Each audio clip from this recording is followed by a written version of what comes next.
এখন দুইটি গুরুত্বপূর্ণ বিষয় নিয়ে আপনাদের সামনে কথা বলতে চাই। একটি বিষয় হচ্ছে যে আমরা দেখছি গতকালকে থেকে বাংলাদেশের বিভিন্ন জায়গায় ঢাকা শহর থেকে শুরু করে বিভিন্ন অপ্রত্যাশিত ঘটনা ঘটছে, সহিংসতার ঘটনা আমরা শুনতে পাচ্ছি। আমরা আপনাদেরকে স্পষ্ট করে বলতে চাই, এই যে বাংলাদেশের ছাত্র সমাজ একটি এত বড় আন্দোলন করেছে, একটি ফ্যাসিস্ট একটি সরকারের যে একটি পতন ঘটিয়েছে, সেটি আমরা এই কারণে করিনি যে একজন নির্যাতক চলে যাবে আরেকজন নির্যাতক এসে সেই জায়গাটি নিবে।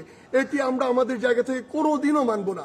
বরং এই যে নির্যাতনের যে প্রসেসটি রয়েছে, যে সিস্টেমটি রয়েছে, এই সিস্টেমটি ছাত্র সমাজ বা বর্তমান বাংলাদেশের যে প্রজন্ম তারা চায় না।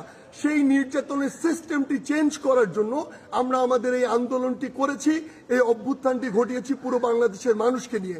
সেই জায়গা থেকে বিভিন্ন রাজনৈতিক মতাদর্শ, সে বিরোধী মতাদর্শ হতে পারে কিংবা বিভিন্ন যে রাজনৈতিক মতাদর্শে যা ছাত্র সংগঠন বিভিন্ন রয়েছে, তাদের কথা বিভিন্নভাবে শোনা যাচ্ছে যে তারা প্রতিহিংসার বশবর্তী হয়ে এই বিভিন্ন ভাঙচুরগুলো চালাচ্ছে।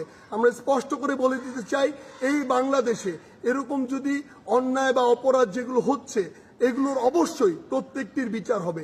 সেই জায়গা থেকে আমরা স্পষ্ট করি, আমরা কখনো আমাদের জায়গা থেকে এমন সহিংসতাগুলো সমর্থন করি না। একটি দল 15-16 বছর ধরে বাংলাদেশে এই একটি রেজিম চালিয়েছে, একটি যে স্বৈরাচারী ব্যবস্থা চালিয়েছে, আবার কেউ এসে যদি এটি চালায় তাহলে আসলে পরিবর্তনটা হলো কি, লাভটি হলো কি? আমাদের প্রত্যাশার সাথে এটা কোনোদিন প্রাসঙ্গিক হয়?